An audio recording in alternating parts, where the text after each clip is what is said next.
ẹ̀rọ ṣe nígbà mi ń bẹ̀. Ilé tí wọ́n pọ́n àfa mi lé tí mo dàgbà bá tá àfa mi jẹ́ kí n mọ̀ bí wọ́n pọ́n mi lé lé. Ilé tá àfa náà ń pọ́n lé ń gbogbo gbà. Ṣé wàá mọ̀ ní gẹ̀dẹ́ ní bàbá wa? Èmi ọmọ wọn tó ọba bá lè bí wọ́n ṣe bá ṣe gàdá ní àwọn ní bá ṣe gàdá ní náà nìyí àmọ́ ìyá àwọn méjì.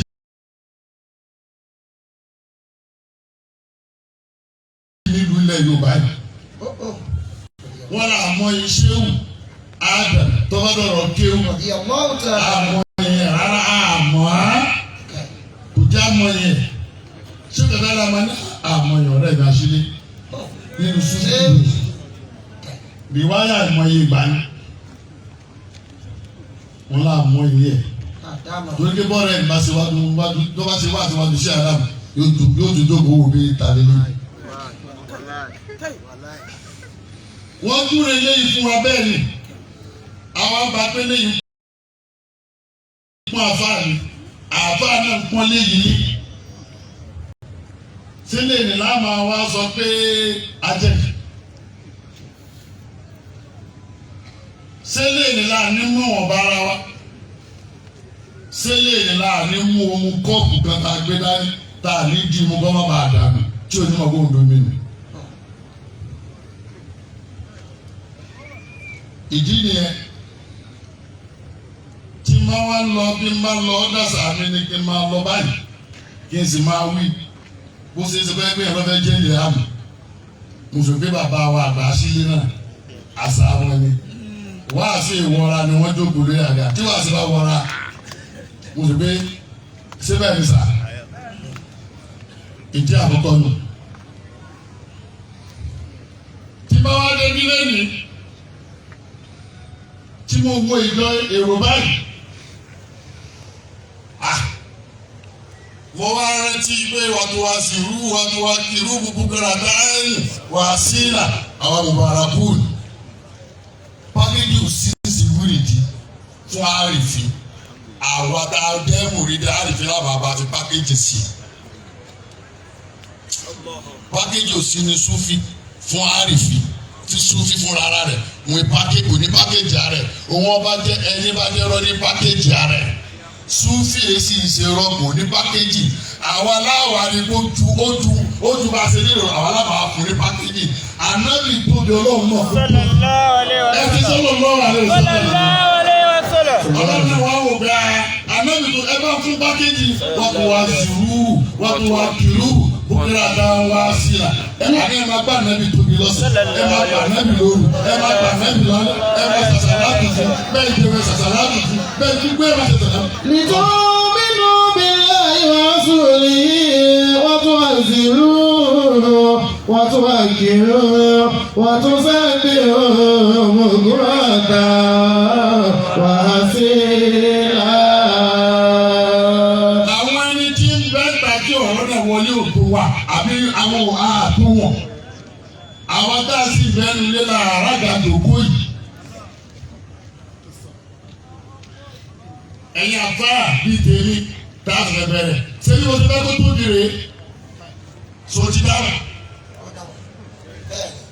ẹ̀yin àfa bẹ̀ jù wá lọ bẹ́ẹ̀ tí sùn bẹ́ẹ̀ sùn bẹ́ẹ̀ sùn bẹ́ẹ̀ lọ bẹ́ẹ̀ mọ̀ síbẹ̀ ti fẹ́ kó rí rè ṣe ti dáhùn. ókè ẹjẹ tẹ̀lé mi dálọ̀ bàbá wa àgbà Ashile gbogbo mbarakú ẹjọ́ ìbò lẹ bá Ashile tà kan sí bíbélì yìí èyí Ashile ń bá sọ̀rọ̀ nínú eléyìí. ààyè wo ló wà ní ilé ìdáwọ̀ ò lè dé Ashile lọ bí yẹs ibi àti ṣèkìrì náà rè ibi àti gba orúhu rẹ ni ẹ sọ bí tẹ́ ẹ ti gba orúhu gbogbo obìnrin inú ilé ibi ẹ bá lójú pé ojú bí gẹ bí bàbá wa yẹn kà wáyé ṣe lójú mi lọ́dọ̀ yàtọ̀ sílẹ̀ àti ìjọba sí bàbá wa àgbà Ashile.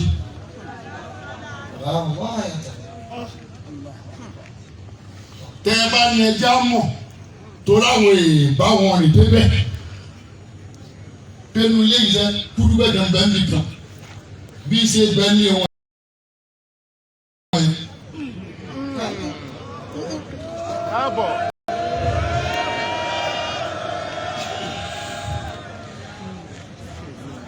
bí irú èyí tí wọ́n wá káàkiri yẹn tó lè bá a dà báyìí bí irú èyí tí wọ́n lọ gbé sóko yẹn tó gbé wálé kò jẹ́ wọ́n mọ̀ lé bí irú èyí tí wọ́n lọ ṣe níbi tí wọ́n mọ̀ yẹn pé wọ́n kúkú mọ̀ wá bí ẹni àìjẹ́ ń bí lọ́tọ̀ ni. torí mo mọ̀ báyìí àṣẹ gbogbo àgbẹ̀jẹ̀ sọ̀rọ̀ sẹ́ni kẹ́tí mi wọ́ bẹ̀. kò sí ọmọ arábìnrin Ọ̀yọ́ ni mí ni kò sí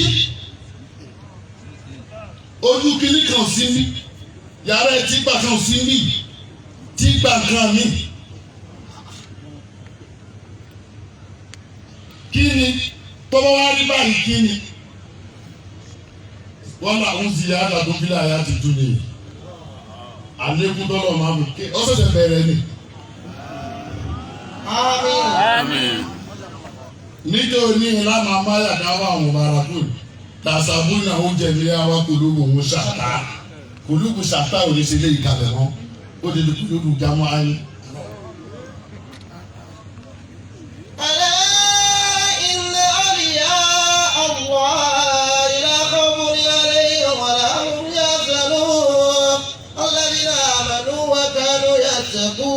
لهم البشرى في الحياة الدنيا وفي الآخرة لا تبديل لكلمات الله ذلك هو الفوز العظيم. sábà fi àyà fún mi máa fi àyà fún mi nísìnyí ohun mo fẹ́ rí àyà kọ́ ní ọkọ mi ọkàn mi ní bá mi sọ̀rọ̀. ẹ jẹ́ lé sí nígbà tí a darí dájú pé nǹkan kan tí wọ́n gbúgbúrú bẹ́ẹ̀ kan ò sí ní kò sí sókè lókè lọ́wọ́ kò ti sí lẹ́kọ̀ọ́ dábà lẹ́kọ̀ọ́ ni wọ́n ti ń gba agbára kiri náà. a wá béèrè pé ó ṣe ní báyìí kílógún wá bí kílógún wá bí kí ló sọ ọ́ báyìí àbí nǹkan tó báyìí kọ́ máa ní òun bí ni. Ọlọ́run ìṣeré kì í ṣeré jákujàku o ìyẹn ní ojú ọmọ ìwọ fẹ́ kí nǹkan tó báyìí kọ́ máa nípìlẹ̀ tọ́ba tó báyìí tí ò nípìlẹ̀ bí yàrá ó ṣe pọ̀ tó ni.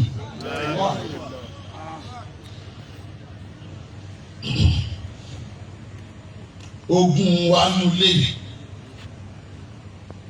Sufi ni wúrìdì ni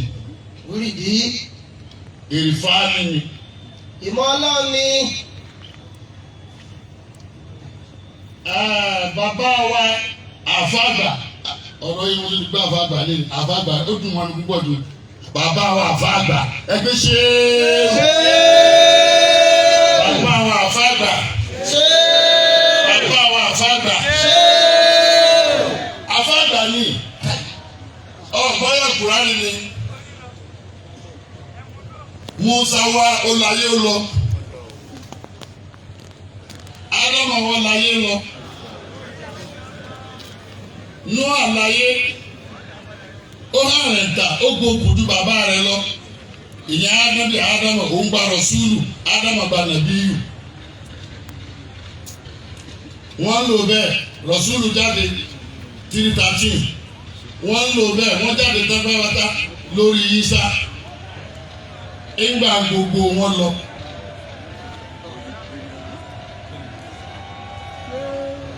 Ṣé àtúntò ṣe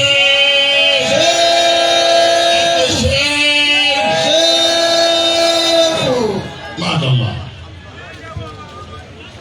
Ayọ̀ Kùránì ìgbà táwọn nábì wá lọ táwọn nábì fẹ́ lọ. Ànábì lọ dára rẹ̀ mọ́.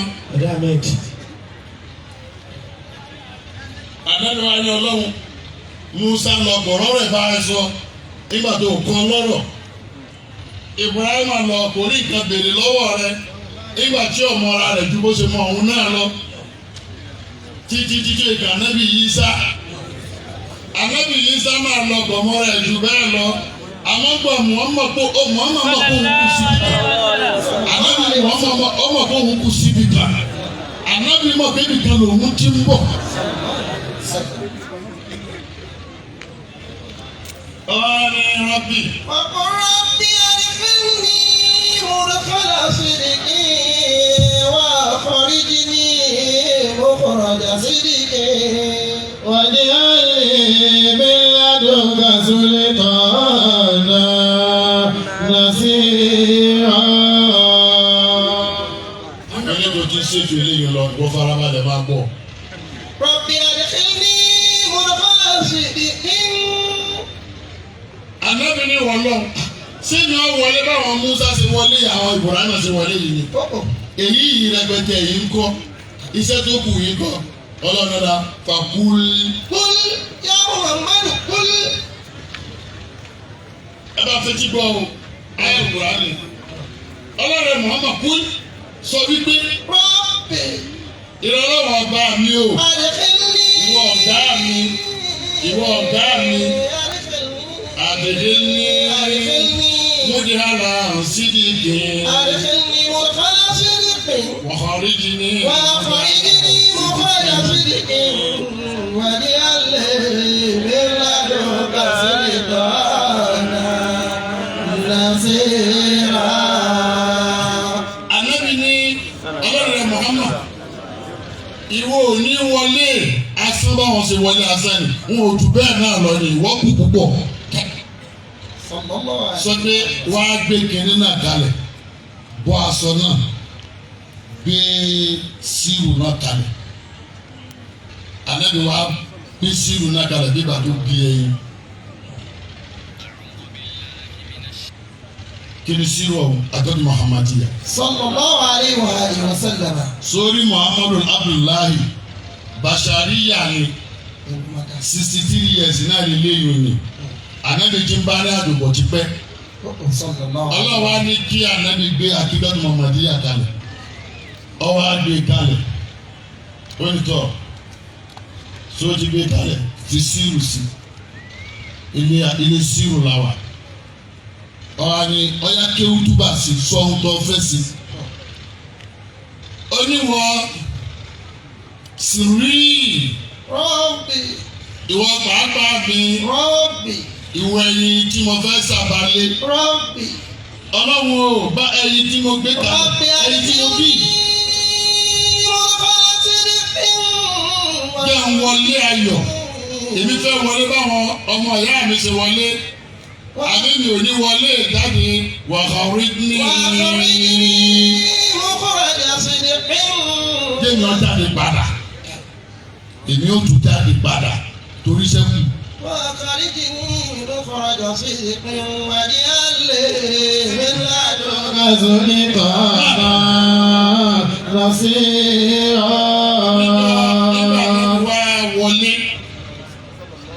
Ọlọ́wà ni mo gbọ́ sì wọlé máa jáde bàtà nàbí ọ jáde sírù nínú àmì wá yí padà ọwọ́ àdá gẹ́gẹ́ bí irúgbìn tá a gbé kalẹ̀ ẹyọ kan tí wọ́n mọ̀ ẹ̀mọ́ yìí tí wọ́n mọ̀ ẹ̀mọ́ yìí inú àwọn àhárídí ní mukuraja sìnkì ní gbogbo wòlíì wà pátá.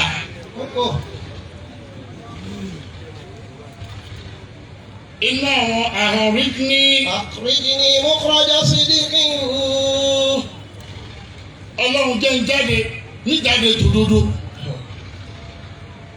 ọ̀pọ̀pọ̀ wòlíì ni wọ́n jáde alásùrọ̀tù Muhammadiya. Sallallahu alayhi wa alihi wa sallam. àmọ́ gbogbo wọn kọ́ ni wọ́n ní sultana nasira tùkà táyà kékeré ń bọ̀. Rabbi adkhilni mudkhala sidqin wa akhrijni mukhraja sidqin waj'al li min ladunka sultana nasira. Kọjá lè tó báyìí fún olùkọ́ parẹ́ yóò ó lè parẹ́ tí ọba ti máa dẹ́ra yìí.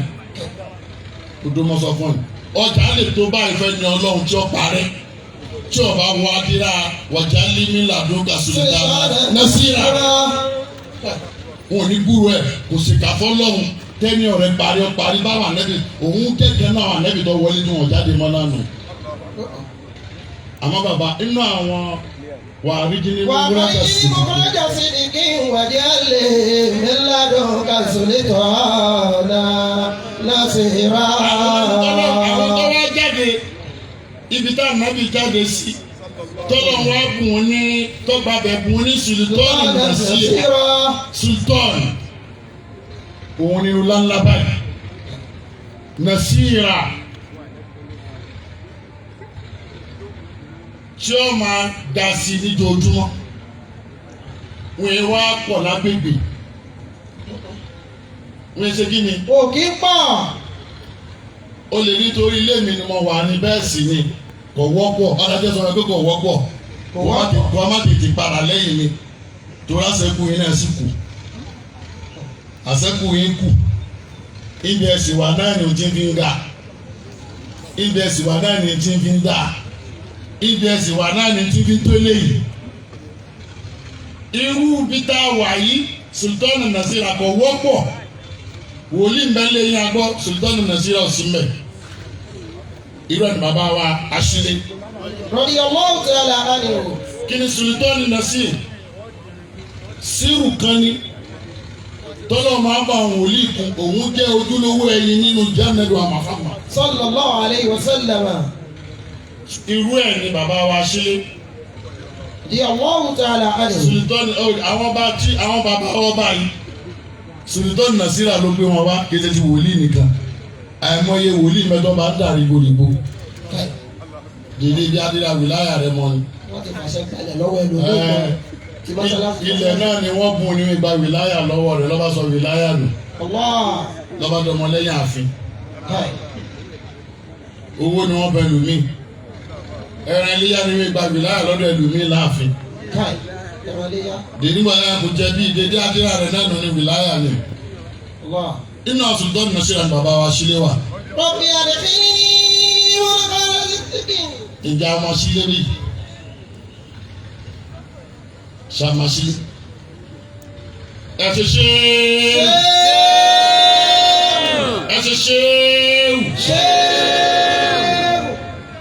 bàbá wa nìkan bíi mẹ́rin bíi márùn tí wọ́n fi bo ara wọn bọ́yì tí ọ̀pọ̀lọpọ̀ wa lérò pé bẹ́ẹ̀ náà ni kò sára kò sí ohun tí jẹ́ Mustapha atasọ̀wò sufi ní jẹ́ bẹ́ẹ̀ manistofa ẹ̀nà sàlẹ́sà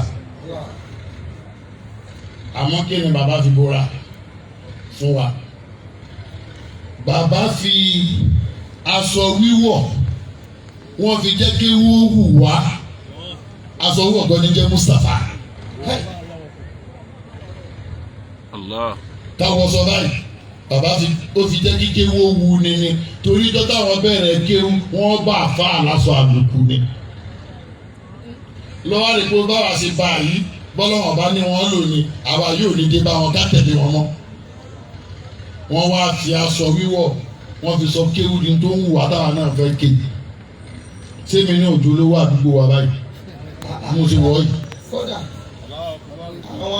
àwọn sẹ́nitọ̀ ọ̀kan ni ẹ.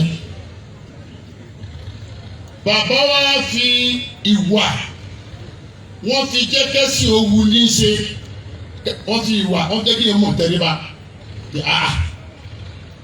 àti bí yẹn bá tóbi àti yín tún tẹ̀ náà ni ẹni ọba tóbi torí pé kò sí ohun tóbi jù bẹ́ẹ̀ lọ òun lọ́mọ láyé ni ò ní tẹ̀ báyìí àmọ́ bàbá jẹ́ sọ fún gbogbo wa pé bọ́ ọba dáadáa lábẹ́ ẹnìkan tó ga jù ọ́ lọ́wọ́ wa bàbá wa fi ìwà wọ́n fi hàn wá wọ́n fi mọ̀ pé èèyàn tẹ̀ báyìí ni. nínú hijabi yìí. bàbá wa fi àṣírí orúkọ ọlọ́run bí méjì o ìyá Latif ìyá Gaharu bàbá wa fi jáàmù tí ń tà fà àfà ìgbàjẹ́ ká fi orúkọ ọlọ́run tí ń jẹ́ àfà nítorí pé ẹni tó yàtọ̀ sáàfà wọ́n ń dán nǹkan o nílẹ̀ Yorùbá wọ́n ti ń dán nǹkan o káàfà tó wọ bẹ̀ bàbá àfà àgbà sì bá wọn tí ń fi Yorùbá dán nǹkan o àfà àgbà sì bá wọn ẹni tí Yorùbá fi nǹkan dán nǹkan o lára wọn tó gbéra wọn láfa tí kàn sì ṣiṣẹ́ lára wọn àfà tó gbà àfà ìtẹ́ni ni bàbá wa dúre ìjà àfà fún wa tó bá ń gbọ́ pé Ashile ọ̀sà kan báyìí ọ̀sà kan báyìí ọ̀sà kan báyìí ọ̀sà ó fi jẹ́ àmọ́ tí ń jẹ́ àfáàní láti success Mustapha. Radiyallahu ta'ala. Ashile ju ojú eléyìí lọ. Sheikh. Bàbá wa Radiyallahu ta'ala. wọ́n fi kásàdúà káwọ̀hálùà wọ́n fi júrò wọn ábídù àwọn ẹlẹ́sìn Ọlọ́run ni torí àwọn àfa àgẹ̀mbẹ̀ ń kọ̀rọ̀ ní wọ́n já mọ̀ pé tí pẹ̀lẹ́ ìwọ̀n tó wà á dá àwọn àgẹ̀mbẹ̀ ń kọ̀rọ̀ tí ó bá tiẹ̀ jẹ́ tó wò ní mọ̀ pé àwọn bá kàn jẹ́. Ní bàbá wa fi kọ́ wa ní hálùà bá sì lè wọ hálùà báyìí ọwọ́ hálùà báyìí hálùà ni wọ́n jẹ́ Súfì ni ẹ lọ wo tíra ẹ lọ wo Nàsífì nítòsí bí oníbìlà hálùà ti nì àní kìnìún tí ń jẹ́ kan ní bìlà hálùà ti wọ̀ èmi kọ́ mọ́ kọ́ hálùà ti wọ̀ wá lè jáde àmọ́ ó ti di bíi 34 years tí kìnìún tí tó ti fojú kọ́rùn ẹni kí ló wá dà fún àtìlé rẹ̀. Wọ́n wá ń celebrate ẹ̀ pẹ̀lú màálù 11 ní ìsìn. Àfà àgbà jẹ́ ká fi ìṣẹ́jú lé mọ́lé ká mọ̀ bá àwọn àfà kan bẹ́ lé ni káwa kéékèèké tá ń bẹ́ ta ká lè mọ̀ wọ́n bá ara wa. Bàbá wa àfà àgbà.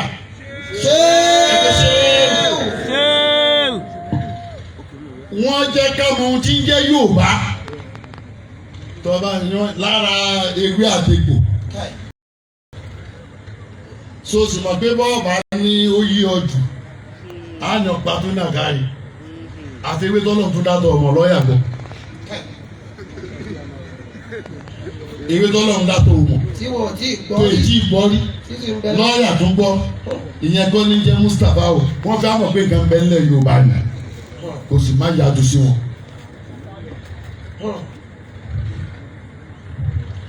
Bàbá wa fi owó níná wọ́n fi sọ fáwọn olówó ẹ̀sìn pé bẹ́ẹ̀ bá na ìgbẹ́ lọ́dọ̀ wa kéwú lọ́dọ̀ wa àti wá sí ní ọ̀rẹ́ yìí lówó tẹ bá rò bọ́yá kí ó tọ́lẹ̀ wa yóò sí ta wa owó rèé ẹ bá ẹjẹ nínú kiri ẹjẹ nínú fún yín kẹrin.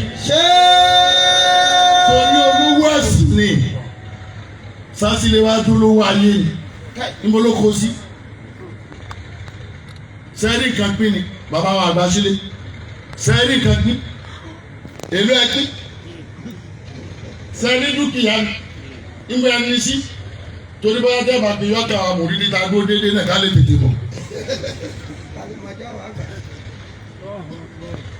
Àbá Ashile rí i pé àwọn olówó yẹ ọ̀nà táwọn àfáàbá kan máa fojú olóṣùwò wọn ọwọ́ akọ olówó ó sọ fún ló pé ọ̀yìntọ́ ọ̀ràn wa ní ìyá ọ̀ràn yìí náà ń bẹ lọ́dọ̀ wa wúsí máa tètè àgómìnà ṣáàkiri náà ni òun ṣiṣẹ́ kó tó mọ́wó tiẹ̀ bàbá àwọn olówó ẹ̀ àwọn òṣìṣẹ́ tí wọ́n ni àbí wọ́n òṣìṣẹ́ tiẹ̀ ni òun òṣìṣẹ́ kó tó mú tiẹ̀ ibi ọba dé náà tó bá ti fẹ́ mú ni àpò ní báńkì ẹ̀. Bí àwọn bàbá wa àgbà Sheikh Abdul Sakile rè bí wọ́n bá ṣẹ̀ṣẹ̀ ní àpò ní láyà fàdú lọ́wọ́ àmbẹ̀ wàmáyídà kún yàfàdù wàmáyídà láì báàkì wàmáyídà láì lọ́wọ́ àmbẹ̀. Báńkì ni wọ́n kówó sí kó tó rí gbà tí ẹ̀ kò kówó síbẹ̀ kó tó máa gbà á.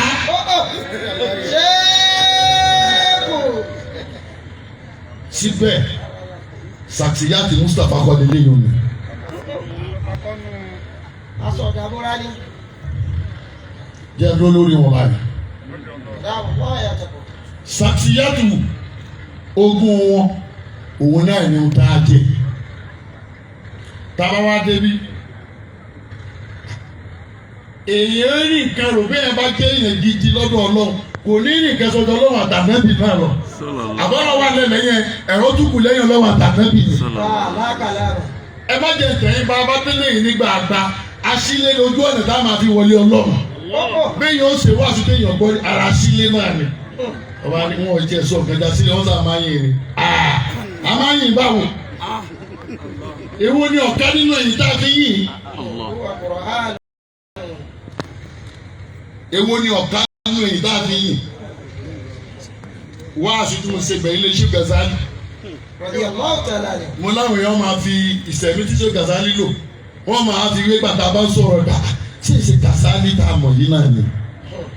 mo lóhun náà ni bẹ́ẹ̀ la sílẹ̀ àwọn náà là máa ròyìn tẹ̀lé mi ká lọ wo kí la fi ròyìn Ashile tí ò sí kawọ́ rẹ̀ kí ni wọ́n nítorí pé kí la sílẹ̀ òun wá ní kí ni wọ́n ní sẹ́yìn bá mi ká lọ ọmọ kéwà bí tíra wà lẹ̀ ojogun bá ọkà sọgbọ yìí ni tíra kéwù tiẹ̀ nípìnlẹ̀ bàbá ti kó ogbó tíra ká súnná kí lọ́dà padà ọ̀dà láìmọ̀ tíra tiẹ̀ ò ní tíra tiwọn kéwù tiwọn ò ní tíra ọkọ̀ ní kùlùkù ni íńtánẹ́ẹ̀tì méjì lọ wà àwọn àrífín ní íńtánẹ́ẹ̀tì bọ́ọ̀rọ̀ bá débẹ̀ lẹ́yìn íńtánẹ́ẹ̀tì àwọn oníṣúfì wà wọ́ọ̀lùláhì súnmọ́ bí lùláhì lẹ́sí láàyè náà mo fi bàbá mi tó sùn bí mo fi kóra íńtánẹ́ẹ̀tì àwọn oníṣúfì wà tí wọ́n máa gúgú ẹ̀.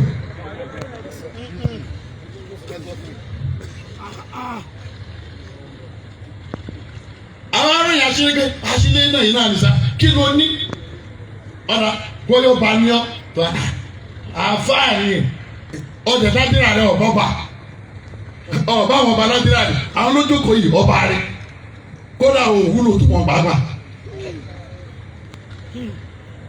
tọ́ba Ashile náà ni wọ́n máa ròyìn jojúmọ́ Ashile náà ni wọ́n máa ròyìn kí ló ní sábàrà ni èyí tí fi ń jíṣẹ́ tẹ́ ẹ gbé gbogbo òòsà kí ni wọ́n gbé lẹ́yìn nì. bọ́ bá bá wa fàájà sọ fẹ́ pé ànẹ́bí mélòó ló ṣe rú ẹ̀ ó lójú ànẹ́bí tó tán rú ẹ̀ wò. ó lójú ànẹ́bí tó tán rú ẹ̀ wò. àfa àgbà Ashile ọ̀pá tó borí kèfèrí dúdú ó tún borí kèfèrí funfun. ọ̀yẹ́ ọlọ́run bẹ̀rẹ̀ rẹ̀. Kèfèrí dúdú la dẹ́bọ̀ kèfèrí fún làwọn alákatá kíjì ní Islam ó sì borí wọn gbangba bí ọba bẹ́ẹ̀ni kèfèrí funfun ni ẹ pọ̀ tó báyìí ibi ọba ti pọ̀ tó báyìí lè Sufi wọn máa ń tú ni ibi ọba pọ̀ tó báyìí lè Sufi àwọn kèfèrí funfun yẹn máa ń tú ni ṣé wọn wá rí lè tú ni aláṣìbà àfáàgbà ó borí kèfèrí dúdú ó tún ṣe kí ni ẹsẹ̀ ṣe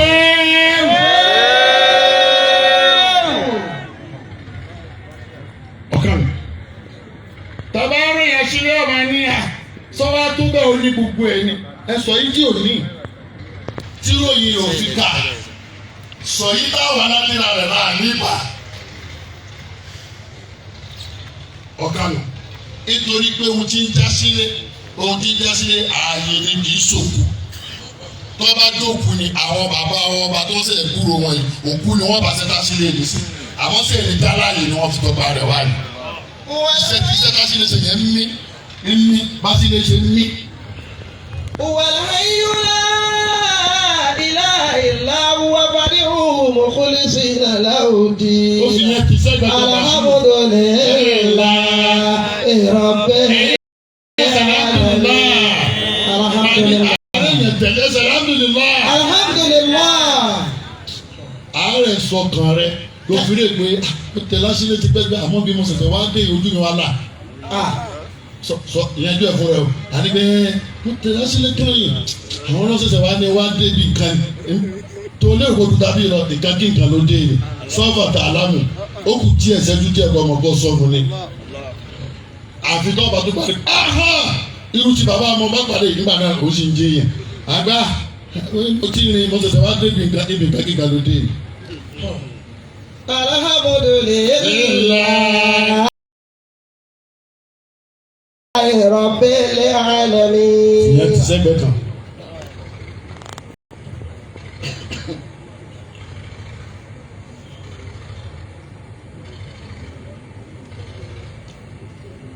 mo sọ fún wa pé ogun wa ń bí ogun Ashile ni ohun tó jẹ́ kan máa rò pé Ashile tó bẹ́ẹ̀ sẹ́ni yìí tó bẹ́ẹ̀ ọmọ tó ṣẹlẹ̀ bí ẹ sáré sọ fún ọ níbi ó sin Ashile sí lójó máa rò bẹ́ẹ̀ níbi ó sin òkú rẹ̀ sí ẹnìkan sin òkú rẹ̀ sílé ròmbí ó sì kó àfa àgbà sílé ròmbí ẹ̀gbọ́n mo wí ó sì kó àfa àgbà síbo. ìlérò ń bí lòun ṣe sí.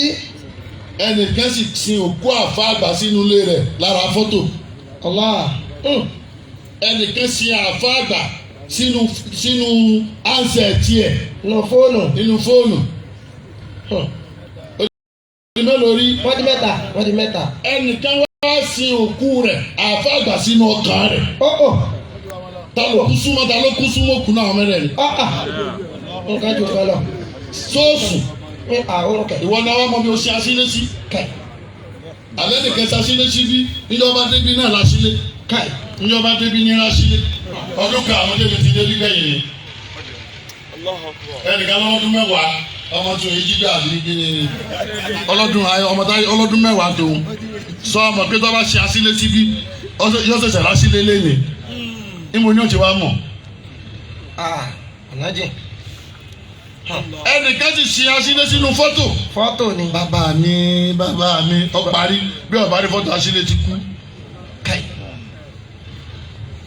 ẹnìkan sì ṣe Ashile sínú handset. inú fóònù. ẹnìkan wá ṣe Ashile sínú ọkàn. inú ọkàn rẹ̀ l'Ashile. ànábì sì já mẹ́nu ó ní máàkì jù. kì í sọ̀rọ̀ wàhálà. ọkàn lè máa bínú ni ànábì já mẹ́nu tó ní máàkì jù. ó ní man ahabba shay'an akthara min zikrihi. ànábì ní ẹni tí yẹn bá fẹ́rẹ̀ jù ọkàn lè yẹn tọ́jú ẹ̀ sí ìyẹn máa ń retí gẹ́gẹ́ rántí Ọlọ́run ni. à ń débi tá à ń lọ díẹ̀díẹ̀ níbo ni wọ́n sin Ashile sí. ibi ó sin Ashile sí ní fa mo máa ń wọnú lẹ́yìn gbogbo gbàdá mo kẹ̀dùn wá bi tó tún mo kẹ̀dùn wá bi tí ibi ó sin Ashile sínú ẹni bá sin Ashile sínú ọkàn nǹkan ní òní ráàyè ńbẹ tí nǹkan ní ọba ráàyè ńbẹ gbogbo nǹkan láti máa fún látara bẹ lọ yẹ ẹ̀mí ẹ̀wò mi lọ bá sin Ashile sí.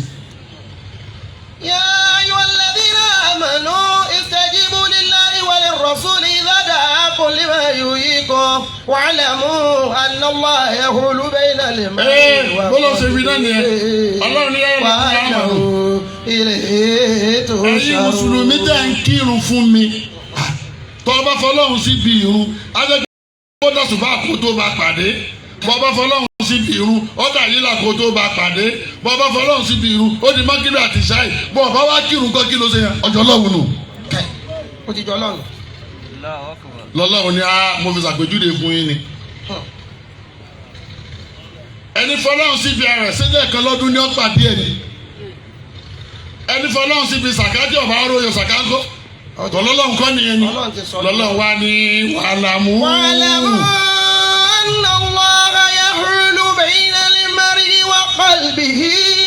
ẹ̀yin èèyàn gidi ẹ má fi mí síbi ìrun tẹ́gbẹ́ ìrun lẹ́tì máa pàdé mi ẹ má fi mí síbi àwẹ̀ tẹ́gbẹ́ àwẹ̀ lẹ́tì máa pàdé mi ẹ má fi mí síbi bàkà inú ọkàn ni ẹ fi mí sí ibi tí n bá wà lẹ́ẹ̀ máa wà ibi ẹ̀yin bá wà lèmi ọ̀ máa wà. tó wọn lọ́jọ́ ti lọ.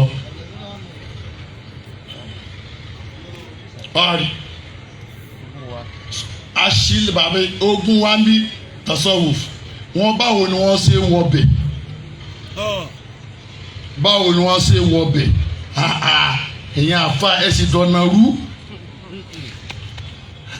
sẹbẹjọ bá mọ̀nà lẹ́dọ̀nà rú ẹni bá mọ̀nà wá ìrùbọ̀ mọ̀nà kí ló dé ibi ìwọ̀n òjúre bí fún mi ni wọ́n dúre mi ìwọ̀n òjúre súfì fún yín mẹ́sì lẹ́dí súfì. ẹ̀yin mukadam gbogbo yín lẹ wá ń dàgbà nílé wòlíì lọ́jọ́ kan ṣoṣo ẹni sì dàgbà wòlíì nílé kan tó ní mo dàgbà tó ní ọjọ́ kan náà mi dàgbà ọwọ́ rẹ tẹ oògùn ní òkè ṣe wìláyà o kì í ṣe súfì wọn èyí dàgbà wòlíì lè súfì lọ́jọ́ kan. ẹni ẹ máa ní mo wọlé mo dà fún àgbà lọ́jọ́ kan ṣoṣo bí ọba tẹ oògùn sotiye báyà fà ọwọ́ rẹ tẹ tíra ní tú nkatira ni wọn èsì katira adébẹ wọn katira já sufi bàbá wa ní rárá òun dàgbà wòlíì lọ́jọ́ kan kò sì kéwú àìmọ̀kábò olójú kò rí náà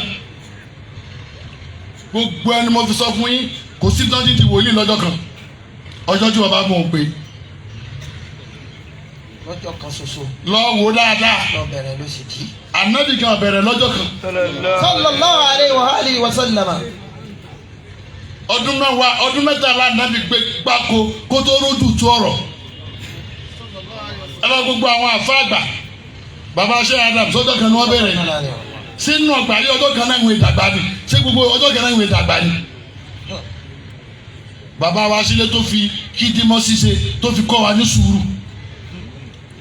Bàbá ṣe ìdímọ̀ kọjá ìdímọ̀ àmọ́ kí ló jẹ́ ọmọ ṣe òfin kọ́ ọ̀rọ̀ èèyàn ṣe sùúrù ní Ọlọ́run àyà sì wà fún wọ́n sì bìrù ẹni wọ́n sẹ̀yìn inú ìsọ̀lá wàsọ̀lá bọ́n bá fẹ́ dàpọ̀ máa wọn wòlíì ó ṣe sùúrù bọ́n bá dàpọ̀ máa wọn wòlíì ìdímọ̀ ló ṣe ọ̀ wá ṣe sùúrù bàbá wọn fi ìdímọ̀ àtẹni ó tó sìn lẹ́gbàá tó sàn àwọn èèyàn gidi tán ó tún sàn àwọn òpùrọ̀ pàápàá kó lè ráyè jàre. torí bẹ́ẹ̀ injọ Ọlọ́run bá máa yọ àmà sórí ìgbàsókè subahana rabbika. Ọba yìí ṣe ti ọmọ ẹ̀. Tọ́lá àtàjà máa lè ráyà. Ó bá gbówó dìde. Kólékálù kò wá ká dìde.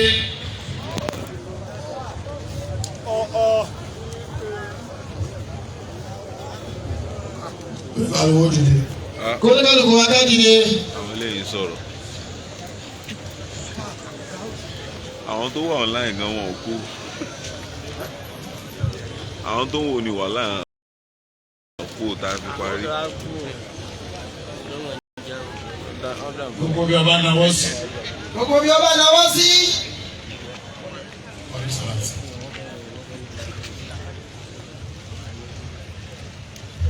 Ọlọ́run lé mi láǹfààní.